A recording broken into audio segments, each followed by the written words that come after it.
Welcome to our channel philomath. আজকে আমরা আলোচনা করব ক্লাস 10-এর ম্যাথামেটিক্স কোর্সে দেখি 8 কোয়েশ্চেন নাম্বার 11। 9 মিটার উচ্চতা বিশিষ্ট একটি লম্ববৃত্তাকার চোঙাকৃতির ট্যাঙ্ক জলপূর্ণ আছে। তাহলে একটা ট্যাঙ্ক নিয়েছে, সেটা কেমন? লম্ববৃত্তাকার চোঙাকৃতির ট্যাঙ্ক, তাই তো? তাহলে ট্যাঙ্কটা এঁকে নিই আমরা। দেখো, এটা একটা কি লম্ববৃত্তাকার চোঙাকৃতি ট্যাঙ্ক আমরা নিয়ে নিয়েছি। আচ্ছা, এটা উচ্চতা কত দেওয়া আছে? 9 সেন্টিমিটার। তাহলে উচ্চতাটা কত হচ্ছে? 9 সেন্টিমিটার। আচ্ছা, তাহলে দেখো আমরা প্রথমে লিখব যে কি লম্ববৃত্তাকার চোঙাকৃতি ট্যাঙ্কের উচ্চতা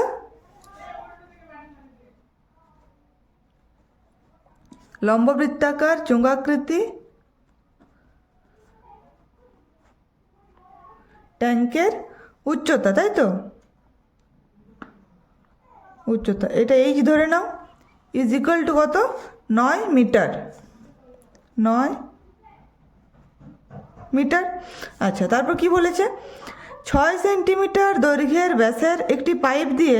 আচ্ছা দেখো, এখানে সেন্টিমিটার আছে আর এখানে মিটার আছে। মনে রাখবে, অঙ্ক করার সময় এককগুলোকে একই হতে হবে। তার মানে দেখো, এখানে সেন্টিমিটার আছে, মিটার আছে, তাহলে এককগুলোকে হয় মিটারে করতে হবে, না হয় সেন্টিমিটারে করতে হবে। তাহলে এখানে দেখো, মিটার থেকে সেন্টিমিটারে করা সহজ। তাহলে এখানে আমরা এই 9 মিটারকে সেন্টিমিটারে কনভার্ট করব। তাই মিটার থেকে ডেসিমিটার কি করে যাব? মিটার থেকে সেন্টিমিটারে কি করে যাব? আমরা জানি কিলোমিটার, হেক্টোমিটার, ডেকামি, মিটার, তারপর কি ডেসিমিটার, সেন্টিমিটার, তারপর মিলিমিটার। আচ্ছা, এখানে কি দেওয়া আছে? মিটারে আছে, তাই তো? মিটারে আছে। আর কিসে কনভার্ট করব আমরা? সেন্টিমিটারে কনভার্ট করব। তাহলে কয় ঘর গেল? 2 ঘর। এটা 1 ঘর, 2 ঘর। তাহলে 2 ঘর যেহেতু যাচ্ছে, ডান দিকে যাচ্ছে, তাহলে গুণ হবে। আর কত দিয়ে গুণ করব? ক ঘর গেছে? 2 ঘর গেছে। প্রথমে মিটার থেকে ডেসিমিটার গেছে 1 ঘর, তারপর ডেসিমিটার থেকে সেন্টিমিটার আরেক ঘর। তার 2 ঘর গেলে একের পিঠে দুটো শূন্য দিয়ে গুণ হবে।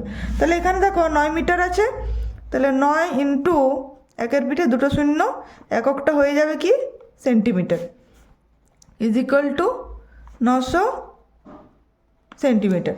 তাহলে চোঙাকৃতির ট্যাঙ্কের উচ্চতা কি হলো? 900 সেন্টিমিটার।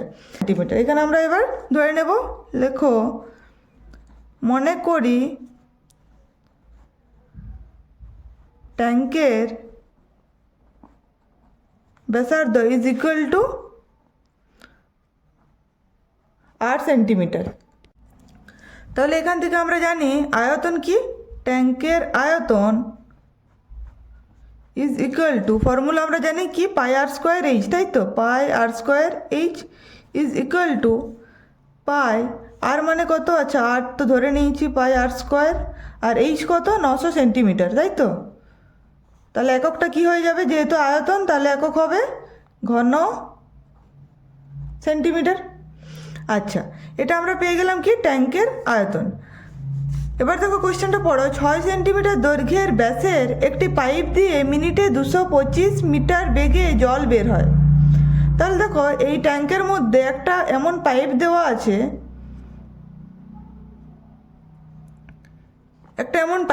আছে, যেটা দিয়ে কিনা মিনিটে 225 মিটার বেগে জল বের হয়, তাই তো? আচ্ছা, তার কি দেওয়া আছে? ব্যাস দেওয়া আছে। এই পাইপের ব্যাসটা কত দেওয়া আছে? 6 সেন্টিমিটার। পাইপের ব্যাস দেওয়া আছে 6 সেন্টিমিটার। তাহলে এখান থেকে আমরা বের করতে পারবো। তো লেখো আবার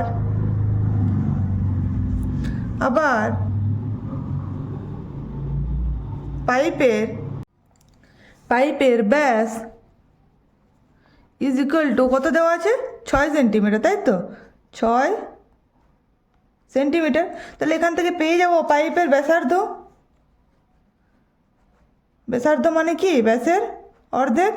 তার মানে কি? 6 সেন্টিমিটার যত ব্যাস আছে তার অর্ধেক, 2 দিয়ে ভাগ, ইজ ইকুয়াল টু 3 সেন্টিমিটার। তাহলে পাইপের ব্যাসার্ধ পেয়ে গেলাম। আচ্ছা, এবার দেখো কোশ্চেনে আসি। বলেছে ব্যাসের একটি 6 সেন্টিমিটার দৈর্ঘ্য ব্যাসের একটি পাইপ দিয়ে মিনিটে 225 মিটার বেগে জল বের হয়। মনে রাখবে, পাইপ দিয়ে যদি মিনিটে যত মিটার বেগে জল বের হচ্ছে, সেটাই হচ্ছে পাইপের উচ্চতা। তাহলে আমরা এখানে লিখতে পারি পাইপের উচ্চতা অতএব পাইপের উচ্চতা ইজ ইকুয়াল টু 200 মিটার। আচ্ছা, আবার দেখো সেন্টিমিটার আর মিটার হয়ে গেছে, এই মিটারটাকে সেন্টিমিটার করব আগের মতনই। আগে কি করলাম, মিটার থেকে সেন্টিমিটার 2 ঘর যাচ্ছে, তার মানে 2 ঘর মানে একের পিঠে 2টো শূন্য। তাহলে লিখো 225 ইন্টু একের পিঠে 2টো শূন্য দিয়ে গুণ হয়, তাহলে এককটা হয়ে গেল সেন্টিমিটার ইকুয়াল টু 22,500 সেন্টিমিটার। আচ্ছা, পাইপের দেখো ব্যাসার্ধ পেয়েছি, উচ্চতা পেয়েছি, তাই তো। আচ্ছা, এবার কোশ্চেনটা পড়ো। বলছি মিনিটে 225 মিটার বেগে জল বের হয়, তাহলে 36 মিনিটে ট্যাঙ্কটি সমস্ত জল বেরিয়ে যায়। আচ্ছা, তাহলে মিনিটে এত মিটার বেগে জল বের হচ্ছে, মানে 1 মিনিটে কত মিটার বেগে জল বের হচ্ছে? 225 মিটার। মনে রাখবে যে 1 মিনিটে যতটা জল বেরোচ্ছে সেটাই হচ্ছে পাইপের আয়তন। কি বললাম? 1 মিনিটে যতটা জল বেরোচ্ছে সেটাই হচ্ছে পাইপের আয়তন। তাহলে লেখো অতএব 1 মিনিটে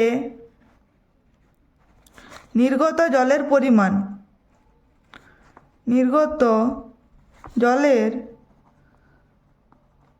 পরিমাণ ইজ ইকুয়াল টু, কী বললাম? 1 মিনিটে যতটা জল বেরোচ্ছে সেটাই হচ্ছে পাইপের আয়তন। পাইপের আয়তন কি ফর্মুলা? পাই আর স্কোয়ার এইচ, তাই তো। পাই আর স্কোয়ার, আর মানে কত? ব্যাসার্ধ, পাইপের ব্যাসার্ধ কত? 3। পাই আর স্কোয়ার এইচ, এইচ মানে কি? উচ্চতা, তাই তো। পাইপের আয়তন বের করছি, তাহলে পাইপের উচ্চতা কত? 22,500। পাই আর স্কোয়ার এইচ। এককটা কি হবে? কি বললাম? 1 মিনিটে যতটা জল বেরোচ্ছে সেটাই হচ্ছে পাইপের আয়তন। আর পাইপের আয়তন মানে একক হচ্ছে ঘন সেন্টিমিটার। আচ্ছা, এবার কোশ্চেন আসো। বলেছে তাহলে 36 মিনিটে ট্যাঙ্কটির সমস্ত জল বেরিয়ে যায়, তাহলে 36 মিনিটে কতটা জল বেরোচ্ছে সেটা দেখি। তাহলে 1 মিনিটে যদি এতটা জল বেরোয়, তাহলে 36 মিনিটে নিশ্চয়ই বেশি বেরোবে। 36 মিনিটে নির্গত জলের পরিমাণ, অতএব 36 মিনিটে নির্গত জলের পরিমাণ নিশ্চয়ই বেশি হবে। কী হবে? গুণ হবে 36 দিয়ে, যা ছিল তার সঙ্গে 36 দিয়ে গুণ। পাই আর স্কোয়ার 22,500, একক হবে ঘন সেমি। আচ্ছা, এবার দেখো 36 মিনিটে কতটা জল বেরোয় আমরা পেয়ে গেছি। আবার কোশ্চেনে দেখো বলেছে 36 মিনিটে ট্যাঙ্কটির সমস্ত জল বেরিয়ে যায়, সমস্ত জল বেরিয়ে যায়। তার মানে কি 36 মিনিটে যতটা জল বেরোচ্ছে সেটাই হচ্ছে সমস্ত জল। তার মানে এই যে ট্যাঙ্কে যতটা জল ছিল সবটাই জল বেরিয়ে যাচ্ছে। তার মানে 36 মিনিটে যতটা জল বেরোচ্ছে সেটাই হচ্ছে কি? এই ট্যাঙ্কের আয়তন।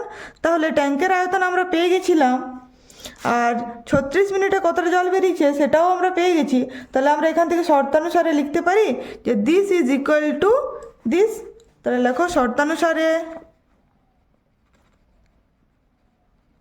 শর্তানুসারে pi r square, pi r square is equal to এইটা 36 ইন্টু পাই আর স্কোয়ার, এটা। বা এখানে দেখো আর এর ভ্যালুটা বের করব, তাহলে আর স্কোয়ার রেখে বাকি সমস্তটাই ডান দিকে নিয়ে যাব। বাঁ দিকে কিসে আছে? বাকিগুলো গুণে আছে। ডট মানে কি? গুণ। তাহলে গুণে থাকলে পরের লাইনে কি হয়? ভাগ হয়। তাহলে বাকি যেটা আছে সেটা আগে লিখি, 36 ইন্টু পাই ইন্টু 3 স্কোয়ার, আর এখানে আছে 22,500। আর এটা গুণে আছে, পরের লাইনে ভাগে যাবে, পাই ইন্টু 900। দেখো এই পাই কাটবে, ইজ ইকুয়াল টু, এখানে দেখো দুটো জিরো কাটবে।